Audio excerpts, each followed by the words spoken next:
Start करते भैया। Principal of launching of satellite, ठीक है भैया। जब आप बोला नहीं भैया, जब आप किसी भी सैटेलाइट को लॉन्च करते हो, आपने मतलब जब भी किसी सैटेलाइट को लॉन्च किया जाता है तो कुछ चीजें ध्यान रखी जाती है, ठीक है। और वो चीजें प्लीज बैठ जाओ, ठीक है। वो चीजें आपको पता होनी चाहिए, ठीक है भैया। तो चलो देखते हैं भैया, टॉपिक का नाम है principle of launching of satellite.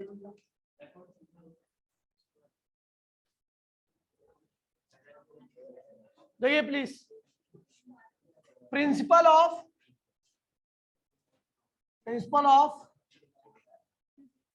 Launching of satellite, principle of launching of satellite, ठीक है भैया। तो ठीक है, करते क्या है किसी भी चीज सैटेलाइट को लॉन्च करते वक्त, तो देखिए भैया सबसे पहले हम क्या करते हैं, सैटेलाइट को, ये क्या एम है, मास ऑफ अर्थ, क्या है, मास ऑफ अर्थ। अर्थ का मास क्या है भैया, एम है। आर क्या है, रेड, एक मिनट यार बहुत ऊपर हो गया। मास ऑफ अर्थ क्या है भैया आपका, एम है। मास ऑफ प्लैनेट, अर्थ क्यों लिख रहे हैं, planet logo, mass of planet, ठीक है भैया। आर क्या है, रेडियस ऑफ प्लैनेट। एच क्या है, height from the surface of planet, ठीक है भैया।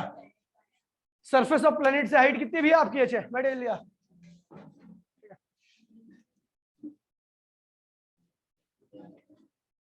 15-20 मिनट मेरे ख्याल से, ठीक है भैया।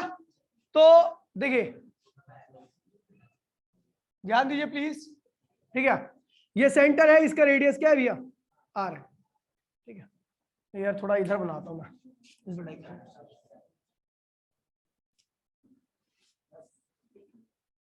ये प्लेनेट है, इसका रेडियस क्या है भैया, आर है। सबसे पहले हम क्या करते हैं, सैटेलाइट को हाइट पे ले आते हैं, क्या लेते हैं, हाइट पे ले आते हैं। हाइट पे ले गया, मान लीजिए एच हाइट पे ले गया, ठीक है। और उसके बाद इसको फेंकते हैं v1 वेलोसिटी से, एक वेलोसिटी देते हैं। इस वेलोसिटी को हम कहते हैं भैया, अभी मैं नहीं बोल रहा कोई वेलोसिटी, नॉर्मल वेलोसिटी है आपकी, ठीक है। इसको फेंका और इससे फेंका तो भैया क्या हुआ, ये यहाँ पे आके गिर गया P1 पॉइंट पर। कहाँ गिर गया, मतलब ये इस वेलोसिटी पे रिवॉल्व नहीं कर पाएगा। कारगी इधर बैठो, मैं बताता हूँ, तू पीछे आ, गार्गी आ गया, तू पीछे आ। अब तू ध्यान से सुनेगा ना, आ जा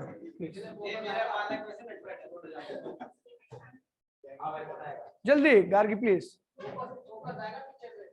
जितने छोटे बच्चे होते हैं ना बहुत ज्यादा नटखट होते हैं, ठीक है भैया। ओए तो भैया देखिए, आपने इस v1 वेलोसिटी से फेंका और ये P1 पॉइंट पर आके टकरा गया, ये नहीं घुमा सकता इस सैटेलाइट को इस प्लेनेट के अराउंड, ठीक है। अभी हमने क्या किया, इससे ज्यादा वेलोसिटी दी, क्या दी, v2 वेलोसिटी दी, ठीक है। v2 is greater than v1। तो अभी क्या हुआ, इससे फेंका तो क्या हुआ, ये अब तो सरफेस मिली नहीं इसको, है ना। अभी देखिए ये वेलोसिटी यहाँ पर v2 यहाँ पर रही, जिस वेलोसिटी से फेंका ना यहाँ पर भी, क्योंकि आपको पता है आप स्पेस में फेंक रहे हो, कहां फेंक रहे हो, और स्पेस में वेलोसिटी को कम करने वाली कोई चीज नहीं होती। तो उसी वेलोसिटी से, जो वेलोसिटी यहाँ पर थी उसी वेलोसिटी से हमेशा रहेगा, और इस वेलोसिटी से इसको कोई सरफेस नहीं मिलने वाली है। इसी वेलोसिटी को हम क्या कहते हैं भैया, ऑर्बिटल वेलोसिटी। क्या कहते हैं इसे, ऑर्बिटल। जिस वेलोसिटी से आप फेंको और वो अर्थ को ऑर्बिट या प्लैनेट को ऑर्बिट करने लगे, ठीक है, उसे हम क्या कहते हैं भैया, ऑर्बिटल वेलोसिटी। ये और v1 ऑर्बिटल वेलोसिटी नहीं है, v2 क्या है भैया आपकी, ऑर्बिटल वेलोसिटी, ऑर्बिटल वेलोसिटी। अब इसकी डेफिनेशन क्या होगी, अरे छी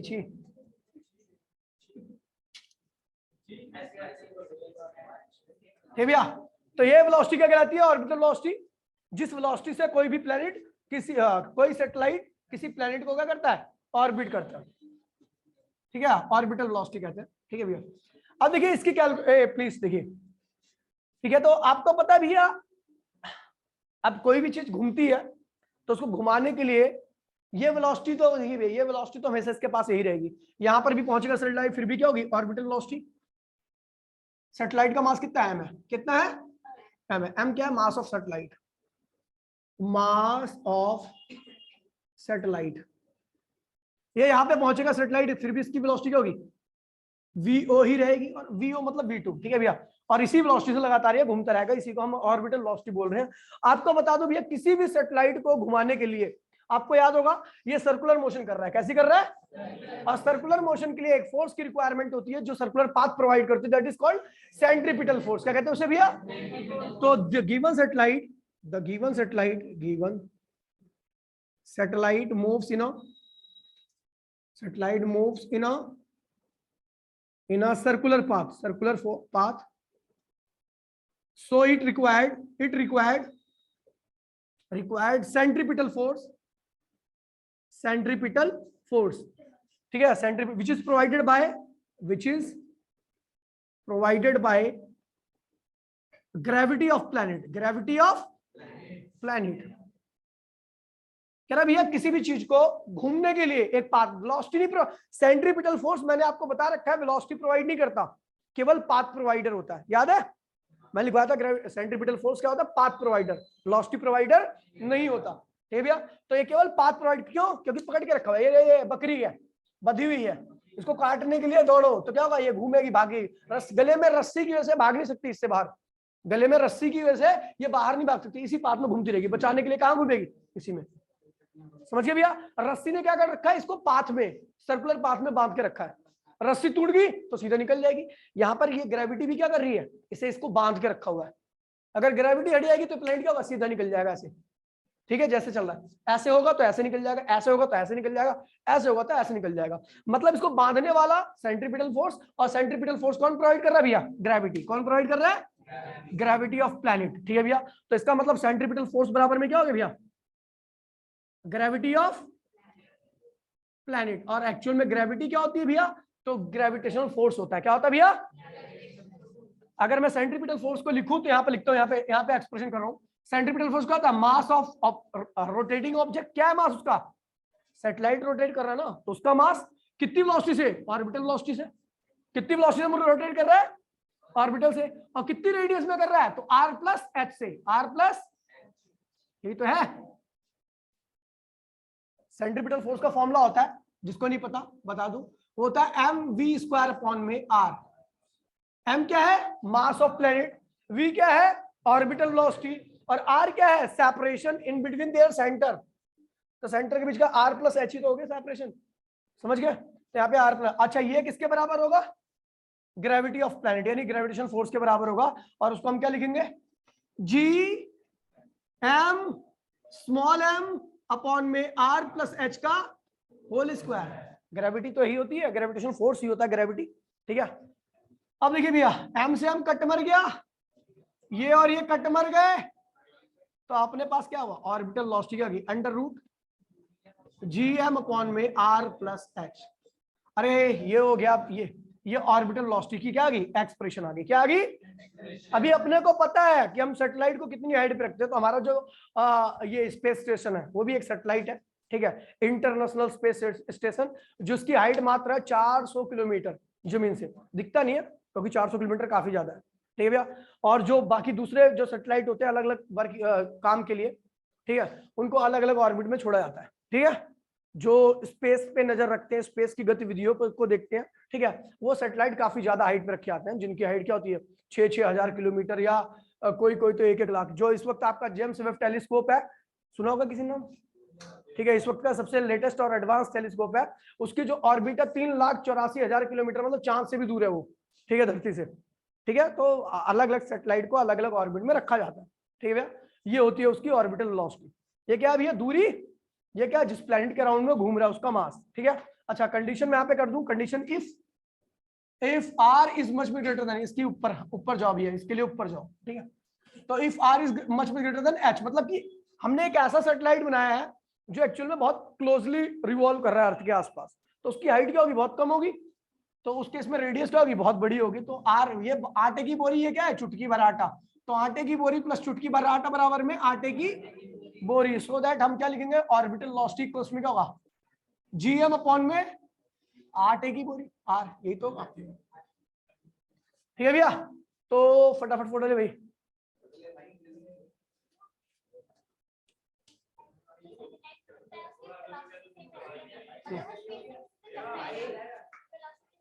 क्यों टकराएगा? सैटेलाइट टकरा जाएगा तो फिर तो हमारा नुकसान हो जाएगा ना। हम उसको ऐसे ऑर्बिट में छोड़ते हैं जहां पर दूसरा कोई सैटेलाइट या कोई दूसरी कोई चीज घूम ही नहीं रही हो, टकराने के चांस हो। समझ गई? मिटो भी है इसको, ठीक है, मिटो।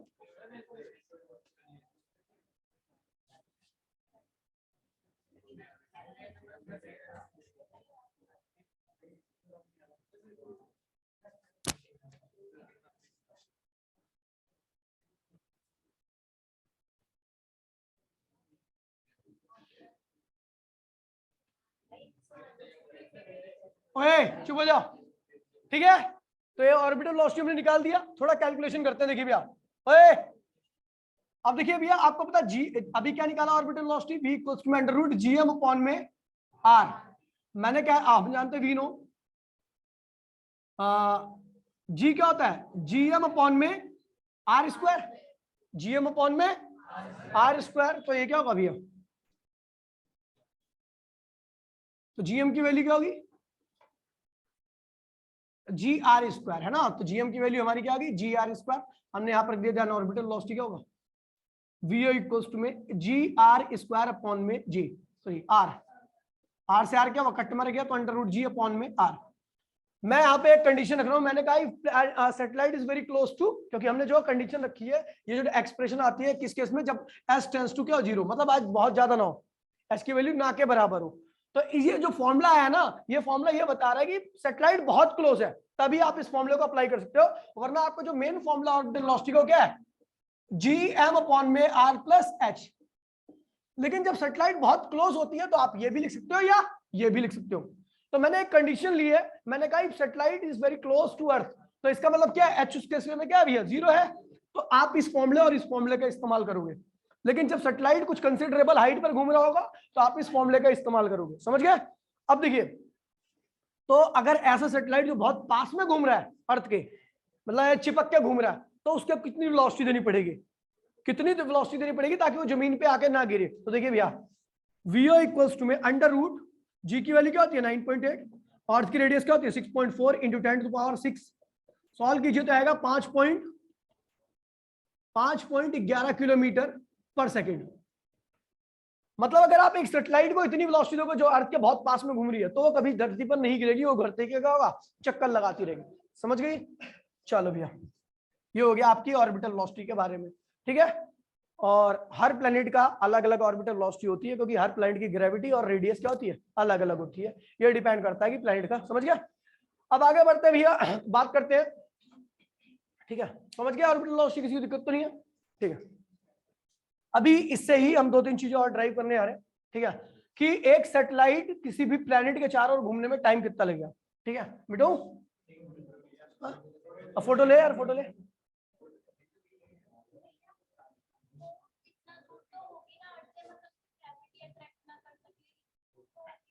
ग्रेविटी होती है तभी तो घूमता है, ग्रेविटी नहीं होगी तो घूमेगा ही नहीं, तो निकल जाएगा।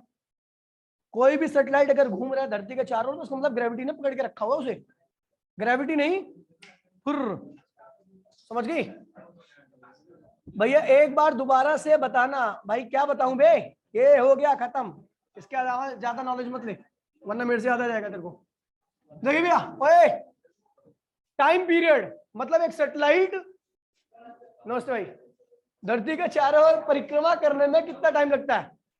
एक सैटेलाइट को धरती के चारों ओर परिक्रमा करने में मतलब टाइम पीरियड कितना होता है, धरती के चारों ओर रिवॉल्व करने में कितना टाइम लेता है, ठीक है भैया? तो उसे कहते हैं टाइम पीरियड। क्या कहते हैं उसे? टाइम पीरियड, टाइम टेकन, ठीक है। टाइम पीरियड ऑफ सैटेलाइट क्या है भैया? Period of satellite, satellite. तो भैया कैपिटल टी से लिखते हैं। टाइम पीरियड होता है क्या भैया? तो टाइम होता है क्या, डिस्टेंस अपॉन में, डिस्टेंस अपॉन में स्पीड। तो एक ऑर्बिट का डिस्टेंस कितना होगा?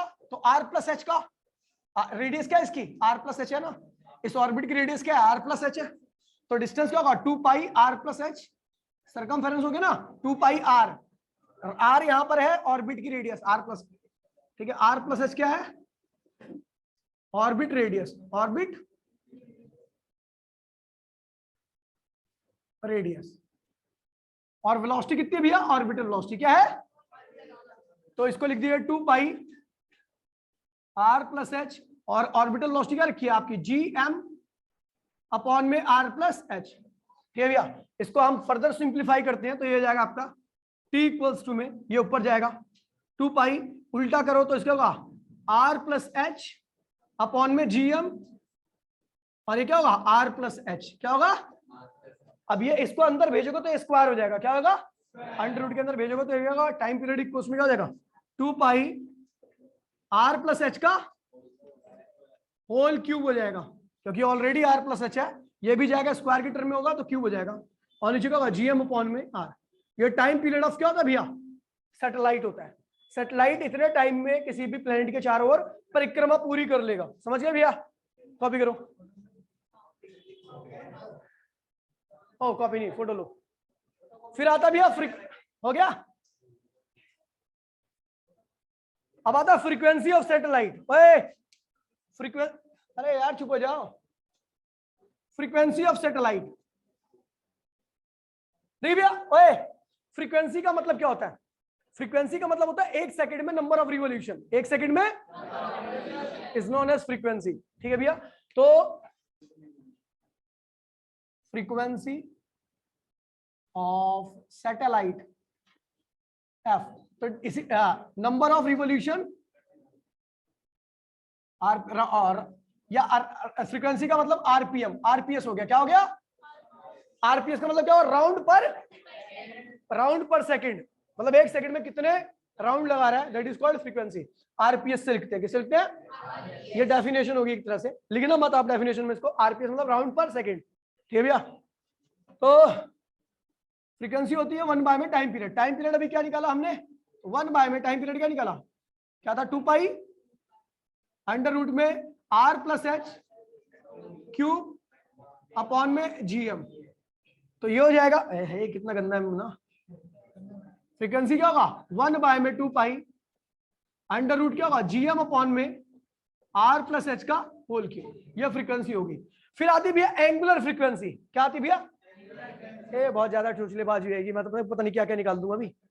ठीक है, एंगुलर फ्रीक्वेंसी निकालनी होगी, बता दे रहा हूं आपको, एंगुलर फ्रीक्वेंसी मतलब कितना एंगल ट्रेस करेगा 1 सेकंड में, एंगुलर फ्रीक्वेंसी मतलब होता है amount of angle subtended by the rotating body in 1 second.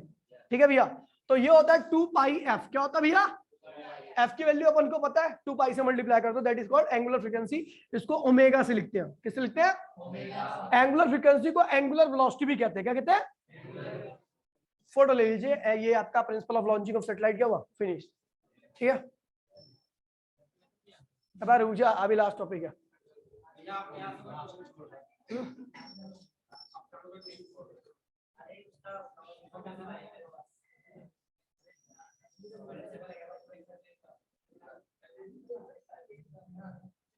हो गया भाई, बिटो बिटोरो भाई, आगे बढ़े,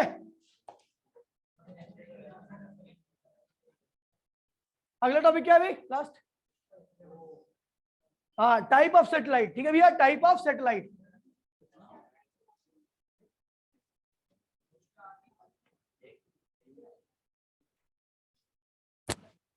ठीक है, type of satellite, type of satellite, ठीक है भैया, ओए तो टाइप हमारे पास 2 टाइप के सैटेलाइट होते हैं, पहला क्या होता है भैया, जियो स्टेशनरी,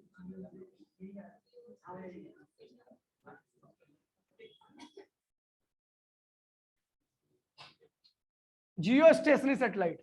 ठीक है भैया, जियो मतलब धरती और स्टेशनरी मतलब रेस्ट, धरती के रिस्पेक्ट में अगर कोई सैटेलाइट रेस्ट में रहता है तो उसको हम क्या कहते हैं, धरती के रिस्पेक्ट में कोई सैटेलाइट अगर रेस्ट में रहता है तो उसे हम क्या कहते हैं, जियो स्टेशनरी सैटेलाइट। दिस सैटेलाइट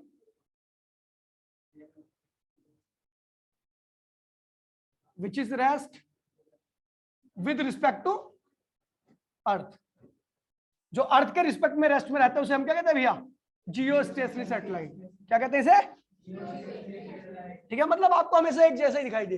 ये पंखा है ना, ये पंखे की लोकेशन कभी आपके रिस्पेक्ट में चेंज नहीं होगी, आप नीचे बैठ रहे हो तो ऐसे दिखाएगा। रीजन क्या है इसका? क्योंकि इसकी स्पीड और अर्थ की स्पीड क्या घूमने की सेम है। अब धरती जितनी स्पीड से घूम रही है, पंखा भी तो उतनी स्पीड से चारों ओर घूम रहा होगा। समझ गया? जियो मतलब आपके रिस्पेक्ट में रेस्ट में, अगर कोई चीज, अगर गाड़ी आपके रिस्पेक्ट में रेस्ट में, तो उसका मतलब आपकी स्पीड और गाड़ी की स्पीड क्या है? सेम है ना? आप 0 पे हो तो गाड़ी भी 0 पे है, आप चल रहे हो तो गाड़ी भी क्या हो रही है? चल रही है उसी स्पीड से, तभी वो चीज आपके रिस्पेक्ट में क्या होगी? रेस्ट में पाएगी। भाई प्लीज भाई, ठीक है भैया? तो जियो स्टेशनरी सैटेलाइट, ठीक है। प्रॉपर्टी क्या होती है इसकी? प्रॉपर्टी क्या? प्रॉपर्टीज। तो देखिए भैया, पहला सुन लीजिए, जियो स्टेशनरी सैटेलाइट की कुछ प्रॉपर्टी होती है। जैसे क्या होता है भैया? Time period of revolution of earth equals to में time period of revolution of satellite.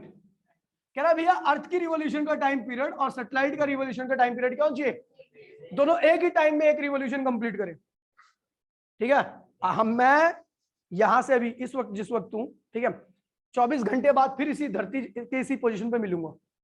अगर कोई चीज मेरे ऊपर है तो वो भी क्या होगी? 24 घंटे बाद यहीं पर मिलेगी, यानी दोनों का टाइम पीरियड क्या होना चाहिए? सेम होना चाहिए। दूसरा, angular speed of earth omega, earth बराबर में ओमेगा ऑफ सैटेलाइट, सैटेलाइट, ठीक है भैया। अगला है, ठीक है, ये 24 आवर होने चाहिए, इसकी वैल्यू कुछ मुझे याद नहीं है, ठीक है भैया, ये 24 आवर होने चाहिए, ठीक है भैया। और इसकी हाइट क्या होनी चाहिए? Height of geostationary satellite 36,000 kilometre के आसपास, किलोमीटर के आसपास, ठीक है भैया। ये आपको प्रॉपर्टी याद रखनी है। इसका यूज कहां पे होता है? यूज ये होता है भैया टीवी में, वेदर फोरकास्ट में, ठीक है भैया, और जगह पर भी, टीवी, वेदर रिपोर्ट में, मैपिंग में, मैपिंग जानते हो ना भैया, अर्थ की मैपिंग करना, मैपिंग में एक्सेट्रा, बहुत जगह पे यूज होता है इसका, ठीक है भैया, जियो स्टेशनरी सैटेलाइट का, ठीक है भैया, ठीक है। टीवी में कहां से होता है? ब्रॉडकास्ट करना, खैर इसको अभी ज्यादा आपको जानना नहीं है, बस इसका यूज देखना। अगला भैया पोलर सैटेलाइट, क्या है? पोलर सैटेलाइट, दूसरे टाइप का। तो ये क्या होता है? केवल पोल पे घूमते हैं, क्या होते हैं भैया? Which revolve around the, revolve around the pole, जो पोल के अराउंड घूमते हैं। ये धरती है, इसके अराउंड जो घूमेगा उसे क्या कहेंगे भैया? पोलर सैटेलाइट, ऐसे घूमेगा। ये पोल है, ये नॉर्थ पोल है, और ये क्या है भैया? नॉर्थ पोल, और ये क्या है? South pole. इसके अराउंड जो घूमता है उसी को क्या कहते हैं भैया? पोलर सैटेलाइट कहते हैं, ठीक है भैया। अब पोलर सैटेलाइट जो होता है इसका सबसे, ठीक है भैया, पोलर सैटेलाइट की बहुत कुछ खास प्रॉपर्टी है नहीं, ठीक है भैया, तो इसकी प्रॉपर्टी आपको ध्यान में रखनी है, बस इतना ध्यान रखना। पोलर सैटेलाइट क्या होता है? विच रिवॉल्व अराउंड दी पोल, ठीक है भैया। इसका यूज ध्यान रखना, सबसे मेन यूज होता है मैपिंग। यूज क्या होता है भैया? मैपिंग। इसका सबसे मेन यूज है केवल मैपिंग है, ठीक है भैया। और वार वगैरह में काम आता है, वार रिपोर्ट, वार की रिपोर्ट, युद्ध वगैरह में रिपोर्टिंग के काम में आता है, ठीक है भैया। अच्छा, ये मैपिंग के लिए सबसे सुटेबल सैटेलाइट है, पता क्यों? क्योंकि ये घूमता रहता है एक ही जगह पे, लेकिन धरती घूमती रहती है पूरी, तो धरती के हर एक लोकेशन पे पहुंच जाता है, ठीक है। ये सैटेलाइट हर लोकेशन पे नहीं पहुंच सकता, जियो स्टेशनरी, केवल ये आपके ऊपर ही रहेगा हमेशा, ये स्टेशनरी एक ही जगह पे रहेगा। लेकिन ये सैटेलाइट क्या होता है? धरती के हर एक लोकेशन, क्योंकि ये देखिए, ये धरती ऐसे घूम रही है, ये देखो, ऐसे धरती ऐसे तो नहीं होती, ठीक है, ये घूम रही है ऐसे ऐसे करके, ऐसे ऐसे घूम रही है ना, ये ऐसे लगातार ऐसे घूम रही है, लेकिन ये इसके घूमता रहेगा, इसके चारों ओर। तो ये जब ये घूमता रहेगा ना, तो ये धरती की हर एक लोकेशन को रिपोर्ट कर लेगा, उसकी मैपिंग कर लेगा, ठीक है भैया। तो ये था चैप्टर, और ये चैप्टर फिनिश हो चुका है, ठीक है भैया, यही थे, ठीक है, ठीक है। तो आसान था चैप्टर, एक बार आप देख लेना फटाफट जाके, ठीक है। इसकी लास्ट वीडियो थी ये, मैं इसके आपको कल से भाई रिवीजन चालू होगा, सुबह शाम दोनों टाइम रिवीजन होगा, ठीक है भैया। टाटा बाय बाय, जय हिंद, जय भारत।